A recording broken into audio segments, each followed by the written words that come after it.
This is really about being free to create what you want your life to look like. We each are our own hero. And how do we take the challenges that come our way and see those as the birth process of us becoming heroic?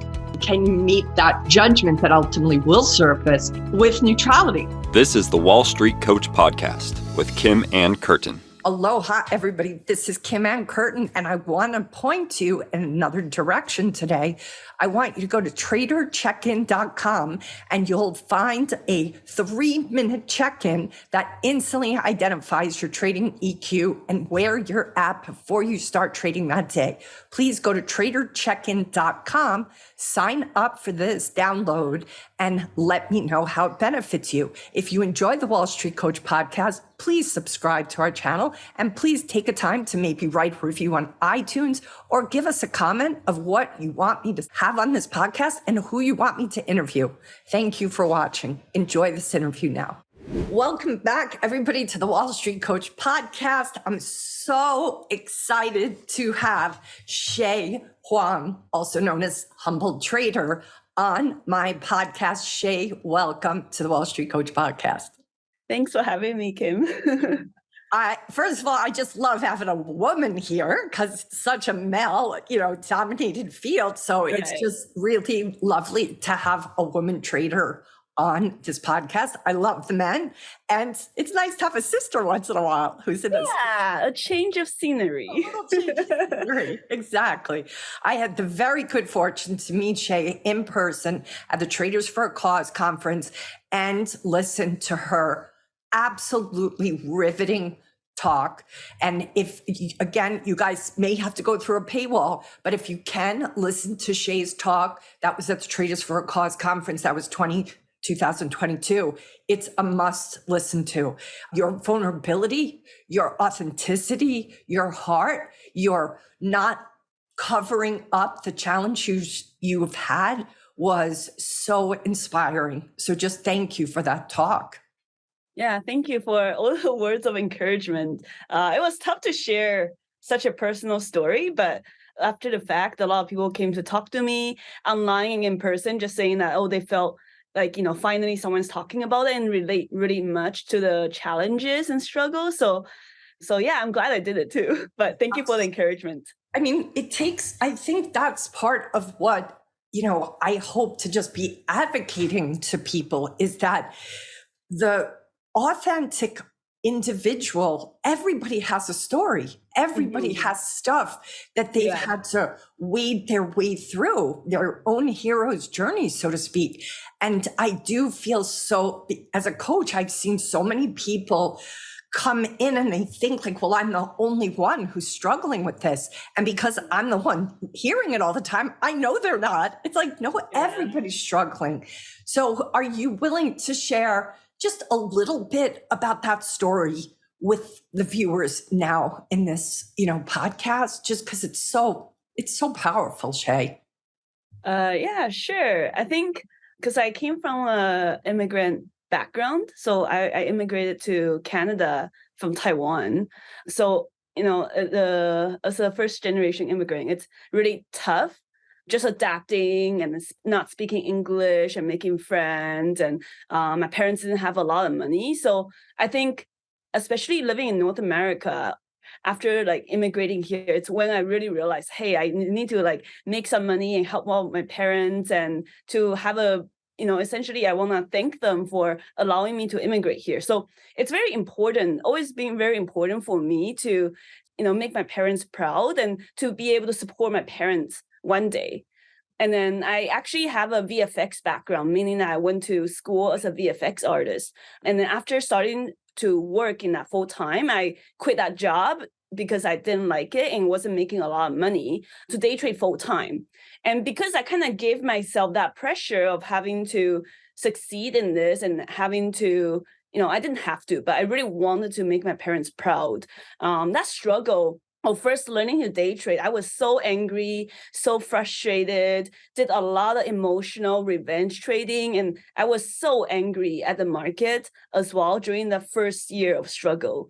That really, really hurt a lot during the first year, where I'll lose money just like everyone does when starting out in trading, but I'll punish myself. I'll take out my anger on other people around me.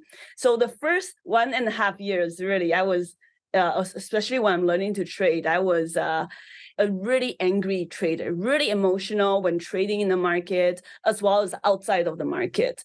And something had to change, right? And you have to change from within. I have to first recognize that I need to fix my anger issues. And I sought help. I talked to people about my anger problems, started meditating and learning how to kind of acknowledge and take responsibility for that. And that's when I really, after that, it didn't happen overnight, but that process of working on myself and making sure that, hey, I'm more aware of my emotions really helped in terms of I finally started to become more disciplined in terms of recognizing my emotions in trading and not let a trade kind of dictate my entire day and what I feel like after markets closed. Yeah, it's beautiful. And I'm so excited to talk to you. I didn't even talk about your bio, so I'm going to do that now. But you just gave a little hint to it, because it is so labor intensive in the film and VFX industry. The hours were already very long for you, as I understand your, how you journeyed into it. And you just kind of finally at some point were like, I want to find a way out. And so that's when you discovered day trading. And one of the things that your bio says that's so amazing is you learned quickly that it's anything but easy, and that you encountered so many days where you wanted to give up. And you talked in your bio about this moment where you had this like 20K loss and you bashed the computer and just, wept. That must have been a hard day. But just tell us, like, after that day, how do you go back? Oh, unfortunately, it's not just that one day. Like the whole throwing my mouse, smashing my keyboard and my monitors, that happened multiple times during my first year. But I would say, generally speaking, at first, during my first year, I would go back to trading right away, wanting to make back the money I just lost. But eventually, as I gathered, hey, if I just keep trade with anger, would trade with a lot of, like just wanting to make the mindset of wanting to make that loss back, I'm going to lose even more. So eventually I learned that I should just take a break, sometimes for a day. Sometimes if it's a big loss, according to my account size, I'll take even a whole week off after that just to regroup and just kind of reflect on my loss. It's beautiful. But I didn't realize I should do that right away. Usually, when I first started losing in my first year, I always go back the next day or like the next hour wanting to make back the losses. Wow. And the other thing too that I think is so beautiful that you speak to in your bio is that after a year of that and year and a half you just spoke of, just that you really got that trading isn't about this perfect system, but that it's about understanding psychology, trading price action, and following a structured risk management system. So that feels to me like you learned those lessons in a relatively short amount of time. I'm sure it didn't feel short to you, but I do feel that there are traders out there, maybe some of them are part-time, but they seem to take a longer time to get what you got in a relatively short time. What do you attribute that to?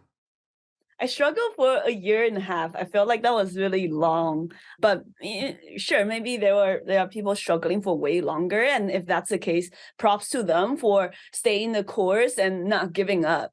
But I think a big reason I was able to kind of stay the course instead of give up altogether is that I had even despite me disliking my job at the time, I still had that job. So it was kind of the source of where I kept on refunding my account capital. Gotcha. So I had that. And also I genuinely like trading. I genuinely like the challenge. And I was really, really motivated to, even if I wasn't making money, I want to learn how the market works, how trading works. So I genuinely enjoyed it. And I think to kind of survive the first couple of years where any beginner trader is going to be losing, you need to really love the process and actually enjoy studying the markets and putting a lot of hours. Like, it shouldn't be a hobby. You almost have to be addicted to it at first. I call it a healthy addiction in the beginning. Yes. And once you become profitable, I think you don't want to be too addicted to it. But in the beginning, you kind of have to. It's almost kind of insane. Like it's pretty insane, right? You have to keep losing and not give up at the same time. Yeah, I'm just curious, how important do you feel it is to like it? Like, there are a lot of people, we both know, especially this year's been hard, but the years prior, where we had millions plowing into the place, and yet they just were doing it for the money. Do you, especially because, and again, I keep interrupting your amazing bio, but you have a huge community of traders. Do you speak to that concept of truly enjoying the challenge as one of the foundational pieces of making sure, like, there's got to be some assessment, self-assessment, like, am I cut out for this? Do you feel that's an important piece of the people need to be in? Are they surely liking it? Yeah, I think you're right. This year has been tough, but for the traders who kind of been trading for a while, even before 2020, then they realize that it's part of the market cycle. For something to be so crazy in 2021, you need to have like a cool down period, whether it's, this year and the entire year next year even. That's a possibility. And you're right. Unfortunately, a lot of people who made a lot of money in the 2 years prior, this year, they either really struggled or they just lost passion for it. And I think it's okay if you want to take a break from the market, but I think it's tough when the traders were used to use certain size in the last couple of years, and you cannot do it the same again this year. This year, you have to downsize with the volume and with the trends sometimes being extremely choppy. But I think, even myself this year, there were definitely months where I felt really frustrated. But I would say, every other month, we have some sort of runner and we have some sort of hype, still like a smaller scale. So that still draws me back to the market. So you truly have to enjoy the process. And I think, to this kind of market is where you might not find a great trade every day. Yeah. But I would say if you stick around, if you are kind of like just casually observing, there's every other week or so, there's usually something that's really exciting and worth trading. And sometimes came out of nowhere in the middle of the day. Totally. And you've been in the markets now, am I right, 8 years? Yes. And you trade now full-time from home and spending time doing things you love. And I just want to talk a little bit about that, because there are those traders who, especially that are sophisticated, that don't always prioritize the things they love. Talk a little bit about that. Was that always the case? Were you always able to, once you felt you got into your rhythm, able to disconnect and take on and enjoy the hobbies that you do? Yeah, so I kind of divide my days up into first half of the day, because I'm in Vancouver, so like the West Coast time. Yep. First half of the day until 12 or 1 p.m. here local time is trading. And after that, when I do everything else that I enjoy. So I think you need a healthy balance once you start trading full time. I would say in the beginning, when I was a newer trader trying to work towards consistency, I think at that time, I really needed to spend the entire day or all the free time I had studying the market. And I would almost think that's almost essential. But once you get there, where you're full-time, where you have a rhythm, you have a routine, it's good to take time away from the market just so you don't get exhausted following that every single day full-time. Yeah.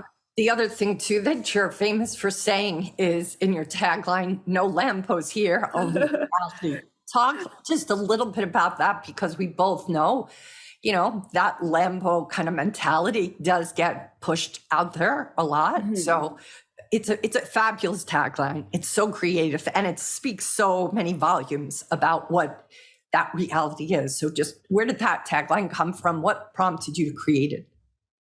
Yeah, so when I first started trading, I definitely joined a lot of like alerts groups or like signals, and they always have like a Lamborghini thing, like in the promotion, saying that, oh, look at me driving my Lamborghini and trading on my phone. So that's kind of the kind of stuff I was initially drawn to in like 8 years ago. That's kind of what attracted me into trading, the fast money, that the luxury lifestyle. Oh, I can drive a Lamborghini. That's great, to be able to afford one day. But I think that Lamborghini lifestyle is kind of like a stereotype, and I think newer traders, it's okay if you're drawn to that initially, but you have to realize trading is not about that at all. It's not easy, it's not fast, and and it's really easy to lose money if all you think about is the profits versus like the risk. So it's definitely more intricate and more complex than just, following some alerts and make a bunch of money right away. Unfortunately. Yeah. Well, actually, fortunately, it's not like that. Yeah, exactly. But the That- Lambo lifestyle just gives people the wrong idea of what trading should be about. yeah, it doesn't manage expectations at all. Mhm. And the other part too that you spoke about in your bio, you just talked about that prioritizing risk over reward. And I'm just curious, do you feel just being the daughter of immigrants and the lifestyle that you experience coming into the country, the language, all of the challenges that anybody goes through, do you feel that informed your perseverance and or your willingness to manage risk? Is, in my opinion, as soon as you did that year and a half in, how much of that journey that you've had just as a young girl informs your ability to be at the level you're at now? If anything, I think when I first started trading, I took on way more risk than I should have. So I think, because at the time I was so determined to make this work. Yeah. And a lot of times it's a scary thing because yes, I think if you decide to day trade, you should have a healthy amount of appetite for risk, because day trading is inherently a risky business. Yes. So I think we all need that appetite. You don't want too little, then you'll be too scared to take any trades. But in the beginning, you don't want too much appetite for risk. So I realized that early on, I was taking on way too much risk. I had like a $2,000, $3,000 small account. I will take, 1,000, 2,000 shares on these penny stocks, on like $1, $2 stock. So that was way too much. So in the beginning, that's why I lost a lot of money too. And then afterwards, when I found out that, hey, maybe I'm risking too much, maybe losing $600 on one trade, trading a $2,000 account isn't good risk management. So that's when I really started to calculate how much I should be risking, and really keep that risk in control. But it's a healthy amount. Like I don't want to take no risk because I want to grow. But it needs to be calculated where it makes sense for your trading style and your account size. Beautiful. Well said. It's such a delicate razor's edge of balancing act of those two places, I imagine. Yeah. Right now, as you already spoke to, it's a challenging market. What is your advice to the seasoned traders who are out there, probably somewhat demoralized, somewhat frustrated? What would you give them by way of words of wisdom for those that are seasoned and sophisticated that are struggling? Size down. Even for me, I had to size down a lot this year, and only size back up to your regular position size if, let's say, there's another hype sector come in, or the market really setting a trend for a reversal, especially if you're long biased. So that's what I've been doing, and the only time this year where I really went back to my regular size was in August. In August, we had some really nice bounce plays on a lot of reversal moves on the smaller cap stocks and also the meme stocks. So that was the only month where I was so excited to trade back my regular size. But other than that, the rest of the months, like today, I couldn't get much going today, and I sized way down today. I think that's the biggest thing any trader who's seasoned or brand new can really utilize this year. Yeah, and for context, today's December 1st, 2022, just so you guys can kind of track what Shay is talking about by way of today in the markets. You're an avid outdoors woman. You love snowboarding, you love hiking, kayaking. You're going to have to come to Hawaii one day so I can take you outrigger paddling, because if you think you like kayaking, you ain't seen nothing yet. Okay. But those sports and that athleticism and being outdoors in nature, how does that impact your trading? I think it's a nice contrast because trading, you're always stuck at home looking at monitors, and my eyes always get really drained and strained from looking at the stock. So I think it's nice. And living in Vancouver, especially in the summer, I do go out to the nature a lot just to calm myself down and to experience something different and stay away from stocks. In the winter, I snowboard a lot, so it's nice. I think I still chase the adrenaline, even though I'm outside nature, but I love it. I think it complements this trading style a lot. Yeah, it's beautiful. It really is. I'm just kind of curious if there are some common trading kind of mindset misconceptions. What are the ones that you think are the most critical for traders that are new or seasoned? There are just some basic kind of misconceptions that seem to be out there, and there's like a lack of clarity. Do you see, because of your community, the same ones repeated? Yeah, there's a couple. Besides the Lamborghini lifestyle that we just talked about, a lot of new traders, when they first start trading, they are really focused on making money right away. So when I said earlier, oh, you should size down according to account size, they'll be saying stuff like, oh, but then I cannot make money after fees. It's impossible.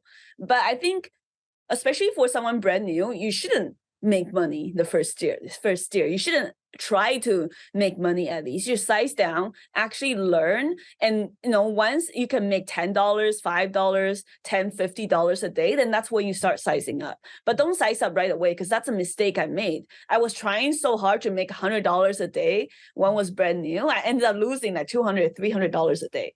So that's not, slow and steady wins the race in trading, truly. So that's what I would do. And also the whole thing about people don't want to pay for commissions. They don't want to pay fees. Trading is a business.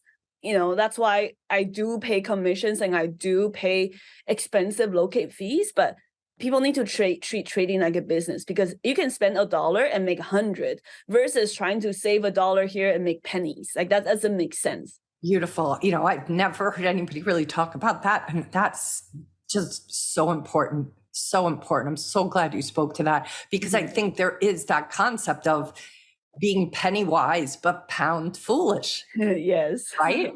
And like, who doesn't, especially I see traders as entrepreneurs, right? It's like a street fight. You're going to work with what you got. You're going to try to be as frugal as possible.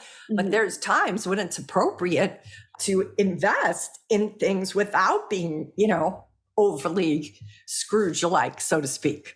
Mm-hmm. All right, we're going to do a Twitter space now. So we're going to pause this, but you guys will see us we're going to have the audio from Twitter space at the end of this. So we're going to go over now to Twitter space.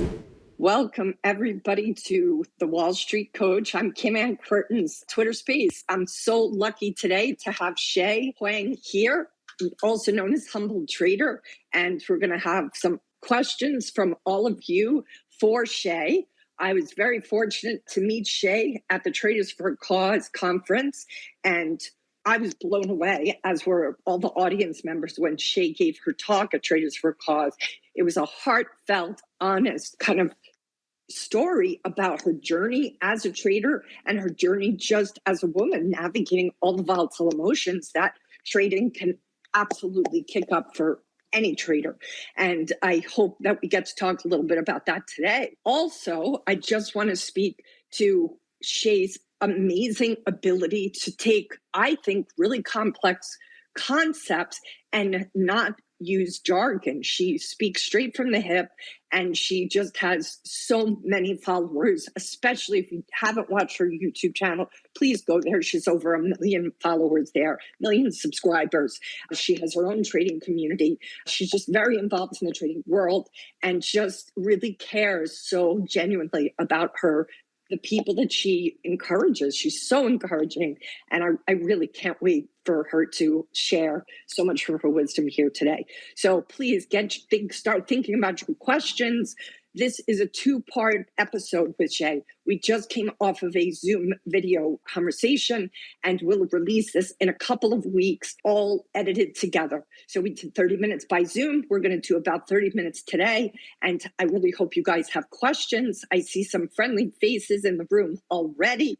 Shay, welcome to my Twitter space. Hi, Kim. Hi. Hello, everyone. This is cool. This is my first ever Twitter space. That's cool. Thanks for having me. Oh, it's so nice to have you. I'm so glad you agreed to come here. As I said before, I was telling everybody in the room just that we've got to meet a Traders for a Cause. Were we the 2 women who spoke? I don't know. Was there another woman who spoke? Maybe one more, right? It was all men speaking but us. Yeah, on Saturday it was just you and I, but on Sunday I think there were 2 other women traders. Were there? Oh, good. Okay, I must have missed that talk. That's good. But I'm so excited to just for once have a sister up on the stage with me. That felt really good. And your talk was just, I've said it before, and I know that the Traders for a Cause talk is probably going to be behind a paywall. But honestly, if you listen to no other talk but Shay's, it's worth the price of admission. Her talk has to be listened to by any serious trader because of her authenticity and the journey she's navigated. I am a trading coach, so of course, I'm a huge advocate of emotional intelligence. And part of what so spoke to me in Shay's talk is her own development around emotional intelligence. Shay, are you willing to just share with this group just a little bit about how your own journey of that self-awareness, we've talked about how that seeking out more emotional intelligence has impacted you personally, but also as a trader? Yeah, I think when I first started trading, I was extremely emotional and I'm just overall really angry. So there were times where during my first year of trading, I'll like smash keyboards, computers, and I'll even take out my anger after losing the day on other people in real life around me. I feel sorry for my siblings and my friends and my parents at the time. So it obviously was really toxic. And I think, at the end, I'm just ended up punishing myself even more when revenge trading and trying to make back the losses. So I think that was really the main reason. And I had no one to blame but myself, really, for my first year of really, really struggling with trading, losing a lot of money every day. And I think a big part of where I finally woke up from all that anger is really recognize that I need to seek some help in terms of my anger issues. So that's where I really talk to other people. I talk to counselors about my anger problems, talk to my family members and discuss with them in calm manner. It took a while. Like it wasn't like an overnight change. But after recognizing that about my anger and starting to look at my trading, that's when I finally put in some steps in place to recognize my emotions and to have proper steps to know how to react and how to compose myself when trading and when things are tough, not to get too overly emotional and knowing when to walk away. I think that was a key concept. And that's when I really started putting in some discipline and risk management. But at first, I had to really work on my own emotions and my own anger issues. Look, we both know that this is for anyone who's doing anything that's volatile, never mind trading. Mm-hmm. And yet, not just new traders, but even seasoned, sophisticated traders have a tendency, I have heard on occasion, to kind of poo-poo the emotional side. Well, I'm just not going to be emotional, as if they had a choice. What do you think was your ability to face that was a stumbling block for you? You were still a fairly new trader, and yet that to me is a sign of emotional intelligence, to even notice, this anger is costing me. How do you think it was that you were able to recognize and get that help? It's really amazing that you saw it so soon. Yeah, I think it's when I started journaling every day and journaling my losses, that's when I realized most of my mistakes and most of my losses were from me being revenge trading. So that was the biggest cause of that. Revenge trading, losing initially and trying to make it back. That's when I started to realize, hey, that's if I stop doing that, if I just recognize that I should stop trading or just stop out according to my pre-planned risk management areas, then I wouldn't have lost that much money. I would be break even during my first year. So I think tracking that, journaling really helps. And also, of course, like even though at the time I was trading part-time, so I had a full-time job, I had my income. So that's what allowed me to kind of keep on refunding my account after blowing up. But still, it's money that I worked really hard for during my full-time job, 9 to 7. So it's precious. After seeing how much I've lost, I realized, hey, I need to kind of be a little bit smarter about how I size and how I risk my hard-earned capital. Because it's not like I can just keep on refunding and not refunding my account and not feel the pressure and not feel the loss. So that's a couple of things that really helped me realize I need to change some things. It's so much to talk about. This is Shay Huang with Humble Trader. If you're not following Shay on YouTube, Instagram, or Twitter, I encourage you do. She has such a great sense of humor. I know she has a secret fantasy. She might be on Saturday Night Live one day, and I will definitely vote that you do go on Saturday Night Live one day. She has a great sense of humor, lots of important information done in a very unjargon-filled way. Like you speak straight from the hip in so many ways, Shay. And I think that's really encouraging, not just to new traders, but to sophisticated traders too. You keep it real all the time. And I wish all people kept it real. So thank you for doing that. If you guys are enjoying this conversation, please do a Twitter or a retweet that this space is happening so we can get more traders in the room learning from her. And this Twitter space and podcast will release in a couple of weeks on the Wall Street Coach podcast, which is my YouTube channel. And we'll have this conversation plus the 30 minutes Shay and I got to do right before it. Curious if anybody has any questions. If you do, please raise your hand and I'll give you permission to speak and ask Shay your questions directly. One question I'm going to ask you, Shay, here is, we were talking a little bit about the challenging market that's there right now. You did speak a little bit about your advice to seasoned traders, but I think it's worth repeating here with this group. What is that first piece of advice that you really feel all traders, new and sophisticated, need to keep in mind during this environment? Yeah, I think this year is definitely tougher. Volume is lower. We're seeing less gappers. And when they gap up, they don't really sustain the overnight move. So I think this year, the biggest thing that helped me stay alive and still be able to survive this kind of market is a lot of traders are used to using certain position sizes from 2020 and 21. And this year, I find myself having to size down a lot more, both from the perspective of I don't want to risk as much. I might be able to risk a certain number last year, but this year I'm just not comfortable with it.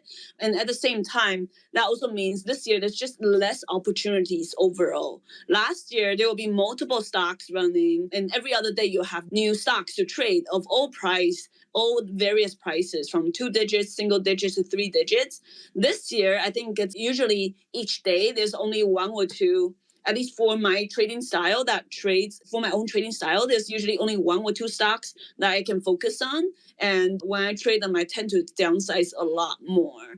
And I usually stay this way until the only month that I recall this year where I really sized back up was in August. Right now it's December, so that was 4 months ago where we had a lot of stocks rebounding. We had a lot of kind of meme stocks bouncing, and that was great. That was the only month where I recall going back to my regular size. And the rest of the time, I think just downsize and be happy with, making less, but it's still profits at the end of the day. So I think that's what really helped me this year. I'm just kind of curious about, it's 8 years you've been a trader.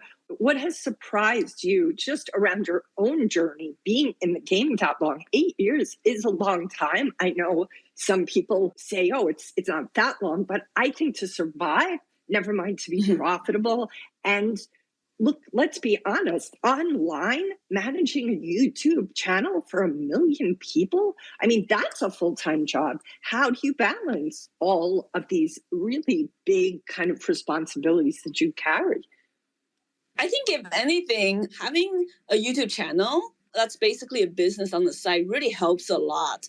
Because what I used to do before I started YouTube is I'll stick around the entire day to trade. And it's great when there's actual opportunities, but most times I realize from just observing my journal is that most times after a certain time, I just end up losing money and giving back profits from the morning. So if anything, YouTube is a healthy distraction and allows me to be more disciplined and walk away and have something else to work on. And if you think about it, if I preach about risk management in front of almost 1 million people on YouTube, then when I'm trading myself, I'm going to be very, very disciplined, because how can I preach you stop out or like you respect your risk, respect your discipline if I don't practice that myself? So it really helped me a lot, actually. And if anything, it motivates me to keep going, to trade better and to show up for my followers. Yeah, it's almost like your followers are your accountability coach. Mm-hmm. They're holding you accountable to your own wisdom and, really hard earned wisdom. And that's, we talked a little bit about that period of time where you had a massive loss, and any kind of loss is hard, but the big losses are even harder. What do you lean into when loss occurs? Not just in your trading, but just loss in general? Nowadays, I would take a break. So depending on the size of the loss, I will take the rest of the day off or the next day off. And if it's really bad, a whole week off. I need that time to kind of reflect and really, really recompose myself. Because what I used to do when I was newer is that I will go back to trading the next hour or the next day and try to make everything back. And that usually turns out worse. So nowadays, I'm a lot more composed. I don't get that angry anymore. I still feel some sort of emotions, of course, but I haven't smashed a mouse and smashed a computer in many, many years. Let's just say that. That's fantastic. That's fantastic. I'm sure your credit cards are happy for that, because we both know those mouses and those keyboards have gotten more and more expensive over the years. Yeah, I know. Because of the size of your trading community and the amount of people that are so impacted by you, that sense of community, I know it's really important to you. Just talk about what community means to you, and also what you feel it means to traders, the importance of it.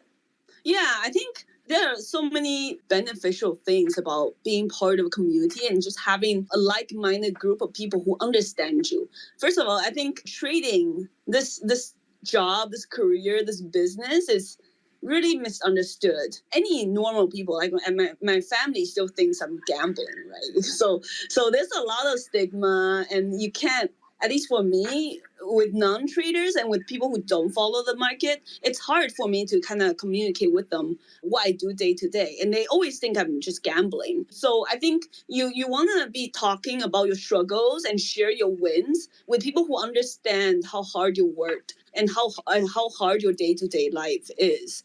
So that's the biggest thing about having a community, is to be able to share your struggles and understand that the other person's not going to judge you. They understand your wins are because you worked hard for it, and at the same time they understand your losses because they've gone through the same. And there's going to be no judgment. It's everyone, most of the time, everyone's really understanding, and they're just happy to listen to your story and share their story at the same time. So I think if anything, it's really good for traders' mental health to have someone to talk to who understand and they're going through the exact same thing as you are.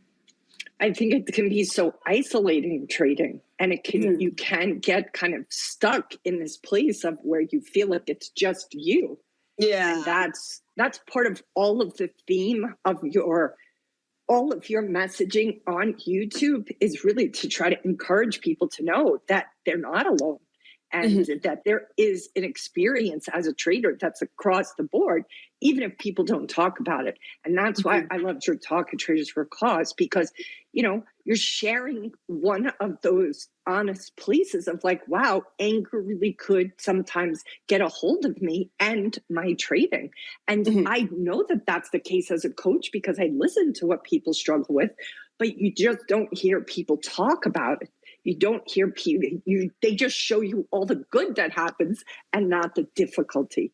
What do you think gave you the courage to even give that talk at Traders for Cause? Never mind, just share it as you do on your YouTube channel. Yeah. So that Traders for Talk speech, I'm not going to lie, it took me like 2 months to write because I just kept on throwing it out. I was afraid of sharing too much. And also at the same time, I don't want to share too little because then it's not doing like my past justice kind of. So it took a while for me to really push through and decide, okay, I want to share this much. And I'm not sure. A lot of stuff, it's something I never talked to anyone else about. I think even my mom, after she heard my talk, she was like, oh, you didn't tell me about this. You didn't tell me you lost $20,000. So that was the first time my mom heard about that loss. So it was interesting. She was not happy. Even though I'm a grown woman now, she's just like, how can you lose that much money and not tell me? I was like, it's my own money, Mom. Like I made it back, so it's okay. we're always our mother's little girl or little boy, so it just yeah. So, but what was that like? How did she handle that? I mean, it's okay now. She knows this many years ago, but she was not happy. Even though I'm a grown woman now, she's just like, how can you lose that much money and not tell me? To be honest, I'm glad I did it, share the story, but it wasn't easy. It's all I can say. It's, I had Charles Harris on here a long time ago, and he had a talk that was on YouTube. It's called the Trader's Hero's Journey or Trader's Journey. And he also, Shay, was just incredibly vulnerable in sharing the challenges, the losses he had. And I was like so moved by his talk. And I had not heard a talk like that since that yours was at Traders for Cause.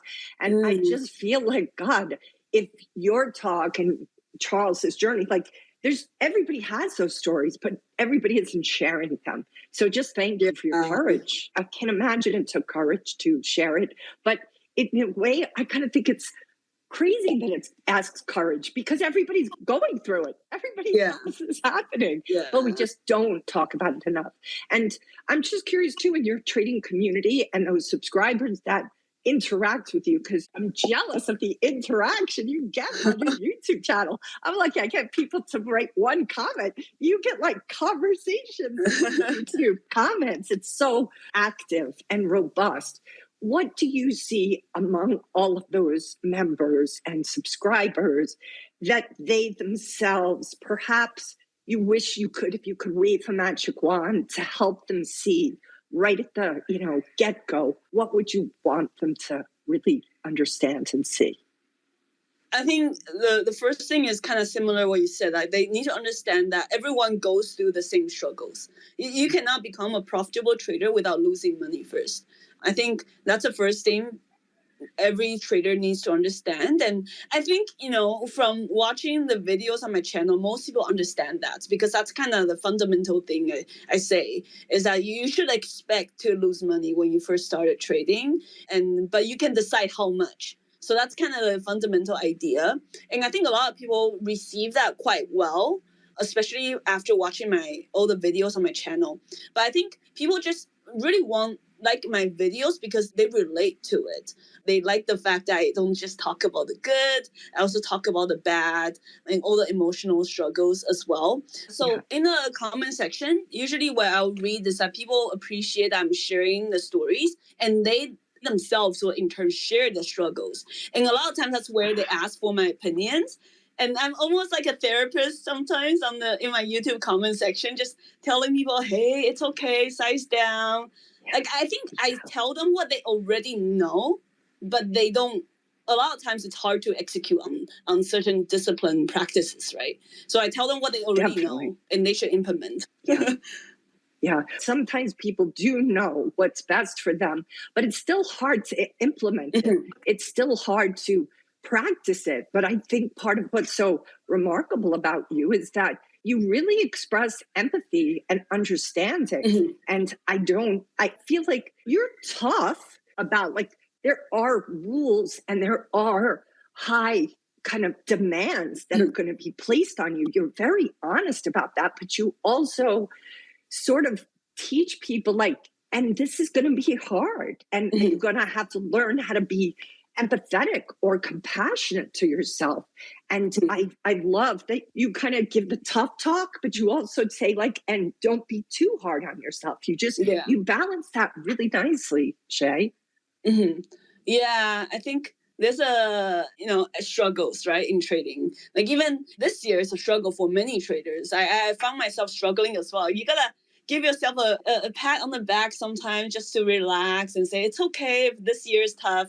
Just stay alive for the next day. Almost like you need that, and you need a community to understand and appreciate what you're going through as well. Yeah, I'm curious if we have any questions. I keep asking Shay questions, and I want to turn it over really to everybody here in our room. If anybody has a question, please raise your hand and let me know so I can let you go directly here to Shay to ask these questions. If you guys like this conversation, please retweet that we're having it here. This two-part episode with Shay will release in a couple of weeks. My editor's a little behind. We got a lot of podcasts in a row. So this will probably be out in about 2 weeks. I had the great, celebration of time a few minutes ago with Shay. We did a Zoom conversation for about 30 minutes. And that plus this Twitter space will be released on a full podcast on the Wall Street Coach podcast, which is my YouTube channel. One of the things I just want to advocate is Shay's YouTube channel. Just over 1 million subscribers, incredibly diverse topics. She's funny, she's entertaining. Her editing skills is, above everybody else on YouTube, and that has no doubt ties back to her days in the VFX industry. I'm just kind of curious, that experience, because it's so labor intensive in VFX, do you feel that prepared you for the hard work the trading asked of you? Yes, absolutely. I think look back in my VFX and film industry a couple of years with fond memories now, because I think it really prepared me for all the extra hours I had to do, all the blood, tears, and sweat I had to kind of get used to in terms of trading. So I think if my job at the time, my former career, was cozy and I got paid a lot, then there's no way I would have wanted to day trade. Like I might as well just stay in my job. So I think I appreciate the hardship I learned early on. I think that it's life, right? I think trading it's a trial by fire, and unless you kind of struggled and overcome that, you won't have the experience of trying to make something so difficult with such a low probability of success rate work. You kind of have to almost be a little bit crazy to want to stick around and in this business to keep on trying to make it work. But then you also know that if you can make it work, you can come to the other side. It's really much worth it. And we're talking to Shay Huang, also known as Humble Trader. I'm Kim Ann Curtin, the Wall Street Coach. My firm and I do coaching for traders and investors and executives. We're in a conversation about a lot of things, but especially emotional intelligence. Shay is a huge advocate of the importance of emotional intelligence. In fact, you'll see even in her bio that she really understood, I think, an early stage. She says no is about 1.5 years in, which I think is very early, where she got that psychology was so important. And she did her own work on herself to make sure that was as aligned and whole as possible. I'm just curious, like, what those who think, oh no, I don't have to deal with the emotional intelligence, I don't have to deal with perhaps some of my own anger issues or my own pain when I have loss, what would you say to them to potentially enroll them in the importance of it? I think the stock market and trading in general really magnifies any struggle or any issues you have inside. So I think it's almost impossible. Like if you are struggling with something difficult in your life or anger issues like I was when I first started trading and a lot of resentment, I think it's going to come out in some way or the other, just because the market is not designed for you to make money. It's designed to test you and designed to really challenge your discipline. So in a way, it's good and bad because it's the market is not like a 9 to 7 job where you go to work, you make money, and you're done for the day. The market is where you can go to work for 4 hours, 7 hours of a day and still lose money. So I think to really survive long term, I'm not talking about just 2020 and 2021. I think you really need to be in tune with your emotions to stay alive in this game. I think the only people who can truly trade and survive without having to worry about their emotional intelligence are probably if you do algo trading or if you write a lot of code for that. But even that, then you have to adapt quietly as well. But that's just another topic for another day. But if for day trading and the active momentum style of trading that I do and a lot of traders do, especially the ones who attend Traders for a Cause, I think all the profitable traders have experienced some sort of loss. Everyone has, but it's about having that emotional intelligence to come back and not make the same mistake again. Yep, makes so much sense. All right, guys, we'll probably bring this to a close. Shay's given me a lot of time already. Unless there's anybody in this lovely Twitter space who wants to ask Shay a question, raise your hand now or forever hold your peace, as they say. And I can't wait to share this whole conversation with Shay, with all of you. Thank you so much for coming to this Twitter space. Shay, thank you for giving us so much time. Thank you for all that you do for the trading community. You're so generous and heartfelt, and you are hilarious. I hope that Saturday Night Live wakes up and Lorne Michaels realizes, wow, this woman is not only a successful trader and community organizer, but she's also very witty. So my hope is that you do get a dream to come true. Oh, thank you. And thank you for inviting me on this podcast. Thank you, everyone, for tuning in. This is my first ever Twitter space experience. It's so great good to have you here. I am just so happy to have met you in person at the conference, but even more excited to get to have you here and share so much of your wisdom with these traders who are working really hard and wanting to do their best. So you're really being such a contribution to so many. So thank you for that. Thank you, everyone. Thanks for listening. And thank you, Kim. You're so welcome. Aloha for now. This has been the Wall Street Coach Podcast with Kim Ann Curtin. You can find out more about her and her team online at thewallstreetcoach.com. If you've enjoyed this podcast, please consider leaving a 5-star review on iTunes. Thank you for listening.